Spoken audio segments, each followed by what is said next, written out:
Ouais, je vous ai parlé l'autre jour de la différence entre les frelons asiatiques et les frelons européens. Alors, bah voyez, ça c'est du frelon asiatique justement. On voit bien, c'est pas la même. Déjà, il est velu, contrairement au frelon européen qui l'est pas, comme une guêpe. Comme je l'ai dit, le frelon européen c'est comme une grosse, très grosse guêpe. À la différence que la tête est jaune, et là on voit sur le frelon asiatique, elle l'est pas. Les pattes, effectivement, comme me le faisait remarquer Jay, les pattes sont jaunes aussi.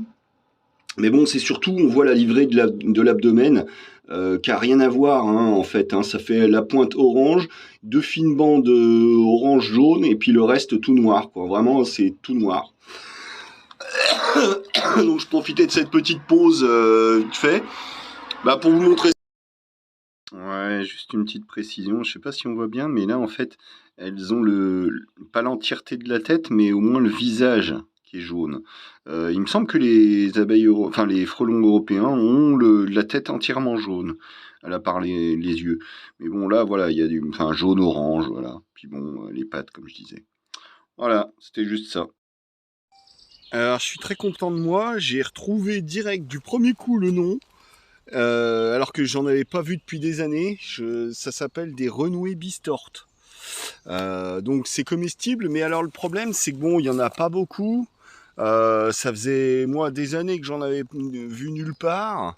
Vous voyez, il y en a vraiment que quelques-unes là. Donc bah je vais pas les cueillir. Et puis surtout comme j'ai ramassé deux petits champignons tout à l'heure là, deux petits comment dire, deux petites russules charbonnières. Bah, je vais me manger ça ce soir. Et puis, bah, tant pis pour les renouées Bistort. Mais je suis content d'avoir retrouvé le nom du premier coup, là, vraiment. Bon, merci PlanteNet pour la confirmation, mais super. Je suis content de moi. Alors, ça fait des dizaines de mètres. C'est une rivière de fourmis. Je sais pas si on voit bien. Mais c'est incroyable, j'ai jamais vu une chose pareille. C'est la marabunta, ma parole. Mais vous voyez un peu comme ça grouille. Comme ça sur ouais, je sais pas, peut-être pas loin de 100 mètres. Ça grouille dans tous les sens. Donc, je vais me barrer de là avant de me faire bouffer, moi, parce que elles doivent avoir la dalle. Vous avez vu le film Ça? Avoir toutes ces chenilles là, dans leur petit cocon, donc pendant qu'il y en a d'autres qui sont encore en train de le construire.